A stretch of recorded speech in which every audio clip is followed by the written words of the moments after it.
I have changed my baby's name 3 times already. I don't know what to call it anymore. I'm talking about my app. Let me explain. I built an app that shows you great food under $10 near you.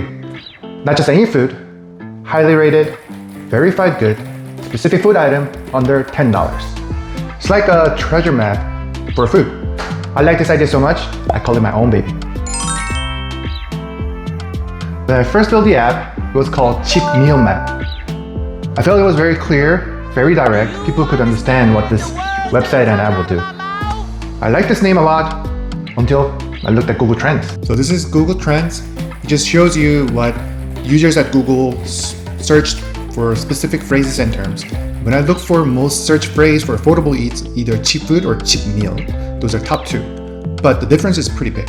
If you guys look at it here, cheap meal and cheap food comparison, cheap food has about 5 times more interest compared to cheap meal. That's not the worst part.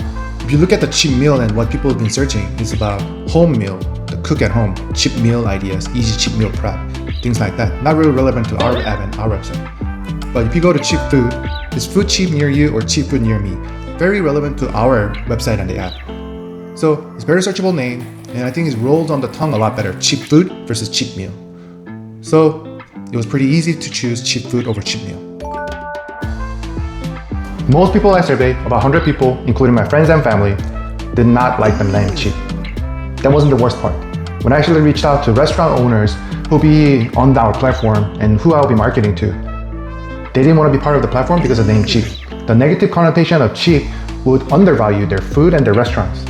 Affordable and cheap is not the same. That's a big problem. Third name change. And I've been brainstorming, my wife's been brainstorming, multiple AI's been helping me brainstorm. We had about 200 to 300 different names that we looked at, and then we chose the final candidates. And this time, we don't want to make the same mistake. Right now, if you go to the YouTube community page, there's a list of names that we liked. And if you guys can vote for me on that, I'll choose one of the names that you guys choose to be the name of my next app. Also, if you guys have a different recommendation, please comment. And we'll add that to the voting poll. Go vote, please. My baby's been nameless for 3 days and it's getting awkward. Whatever the name will be, it'll be saying great food under $10 near you. Right now, we have about 10 cities and 1,000 listing. All of them are Google review 4.5 or higher, verified good, verified cheap. We'll change the name cheap to something different. You guys will help me find the name. If anything good happens, it's because you guys help me change it to the better new name. This is day 24 of 100. See you tomorrow.